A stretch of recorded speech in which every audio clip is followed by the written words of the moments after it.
In today's episode of Today in World War II, April 4th, Churchill travels to Paris. Netherlands declares itself to be in a state of siege. Uh, Rommel's troops take Benghazi in North Africa. The Luftwaffe does some heavy damage to the Soviet warships. And the only large-scale prisoner of war escape in the Pacific War happened today. And in Italy, the Battle of Kohima starts, which will be a bloody event for the Japanese. And finally, in the wrap up to World War II in Europe, the British Second Army and the US Ninth Army capture some very interesting cities. Let's get started. Okay, so on April 4th, 1940, Winston Churchill, who's still First Lord of the Admiralty, he's not yet the Prime Minister, he traveled to Paris and he's on a quest. And his quest is to get the French out of their stupor and actually carry out war operations against their enemy, the one who has declared war on them, who, has invaded one of their allies, Poland, and who's still a threat to your national security. What does he want? Is he saying, "Hey, let's attack"? No, nothing like that. He just says, "Let's mine the Rhine River." There's a lot of traffic on the Rhine River. This can interdict some shipping and so on and so forth. Why don't we do that? Well, as we talked about in a previous episode, the French absolutely would not do that. Makes you wonder why they even go to the trouble of declaring war against Germany if they weren't willing to fight.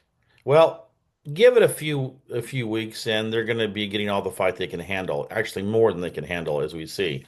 So at that point in time, Churchill said, "Okay, that's it. We're going off on our own," and the British would end up mining the waters of neutral Norway instead. Again, this is the last little point about this. So we're not going to mine our enemy's home waters, but we're going to mine a neutral country's waters. Gotcha.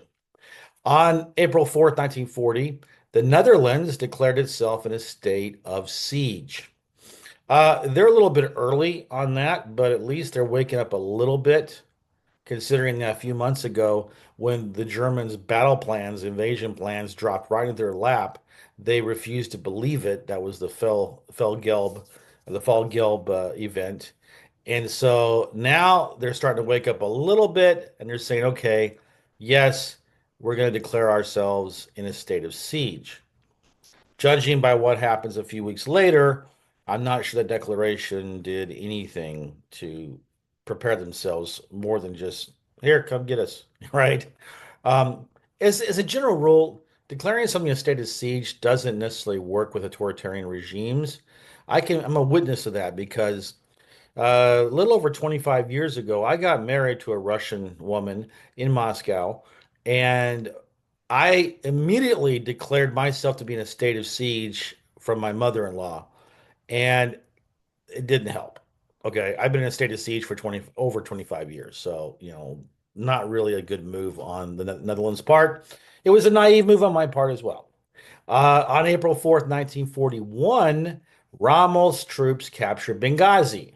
The British had knew that pretty much this was going to happen, so they bugged out the day before, and they would treated faster than the Germans could keep up with them. Like for example, in the South, the German Fifth Light Division actually stopped for the fuel trucks to catch up to them, and but the British didn't realize that, so they continued to fall back. So that they did a very good job retreating faster than they needed to, I suppose. But yeah, this is FAFO for the excuse me, for the Brits right now, and you know weakening their army to send stuff to Greece. You know, standing down, a lot of units standing down for rest and maintenance. It's what happens when you have a very aggressive enemy who's very is a strategic and tactical genius. Well, you got to be ready 100%, and they weren't. But then again, I don't think they really knew who Rommel was or what he could do in the desert. So this is where they were finding out. On April 4th, 1942, the Luftwaffe.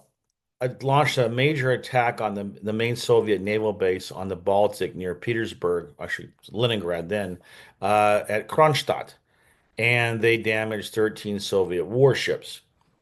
It's interesting about this because I'm using this one little attack as just to talk about something overall.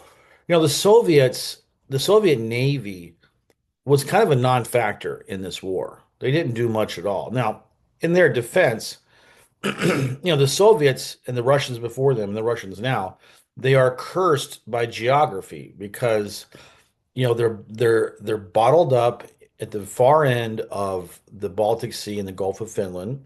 It's very easy for their enemies to interdict their ships. They can't get to open water. Up in the north, you've got Murmansk and Petsamo, but again, you've got the situation where you've got all of Norway there and Iceland, and it's very easy for enemy ships to interdict them there. And in the south, the Black Sea, again, Turkey can cut them off with the Dardanelles and the Bosphorus. So they're not really there was no way for them to be a factor much anyway. Now their subs did do a lot of damage in the Baltic, and I will give them props for that. But it seemed to me that a lot of the Navy's contribution was these ships weren't doing anything, and so they created these naval infantry um, units, and that's where they contributed was on the land, in the land war, which of course that was where the real need was. They weren't going to do much on that with their Navy anyway. And on April 4th, 1943, the only large-scale prisoner of war escape in the Pacific War takes place at the Davao Penal Colony on Mindanao. It was led by U.S. Army Air Force's Captain William Dice, and it was also the one that pretty much the only one that had any success. I think it was like five or seven of these officers or these military men were able to escape, and luckily there was a very large and organized guerrilla organization uh, that was led by General Furtig. And he declared himself a general. He was actually like a lieutenant colonel, I think, or maybe even a major or captain. But he knew that the Filipinos would not follow some obscure captain, so he declared himself to be a general, and he declared himself to be general of the or the U.S. forces in the Philippines. And he did a very good job. It took a while for MacArthur to recognize that he had a viable resistance group there and start supplying them. But by this time, there was more support. So they needed to get out of the penal colony, and then there was help there to get them initially just to stay and rest and recover, be protected, and then get them out of Mindanao on a sub. And so that's what happened. Bill was very brave. I mean, like I said, Japanese would have slaughtered them, would have tied them up and had their soldiers use them for bayonet practice, or use the butt of their rifles and break every bone they could before they died. On April 4th, 1944, the Battle of Kohima began.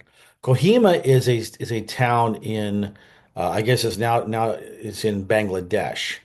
And it was in the whole India. Because remember, India during the before it was independent, it all of that the subcontinent included Bangladesh and Pakistan. So of course, Bangladesh and Pakistan are Muslim, and of course, there's Hindu and other Sikhs and other different religious groups inside India proper, which is now inside India.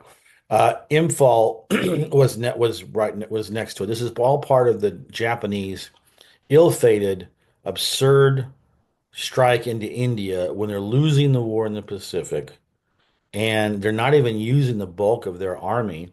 They're keeping that in Manchuria to in case the Soviets decide to attack. And so why attack India? They had no chance of conquering India, but they did. And so the Battle of Kohima is taking place around the same time the Battle of Imphal is. And it was very good for the Indians. They fought amazingly well because remember, most of the British troops were fighting in North Africa. This is mostly Indian versus Japanese thing, but they did a great job, and there are lots of bravery there. I know a couple of Victoria Crosses were won, at least by some Indian soldiers. But Again, it turns into a slaughter for the Japanese. I think they lose about 44,000 men, not not casualties like wounded, captured, and dead. No, dead. 44,000 dead, approximately. And finally, on April 4th, 1945, we continue to chronicle the collapsing of the pocket, in Germany, in the Ruhr especially. The British Second Army arrives at Münster, and the Ninth Army capture Recklinghausen. And imagine a sack, and you're just from all sides, that sack is being reduced until there's not going to be anything left. That's what's happening now. Remember the time frame. For all intents and purposes, the fighting ends the first by the first week of May, and we're almost there. So this video is ending now. This sack has been reduced to the very end of this video. So I will talk to you tomorrow. Thank you.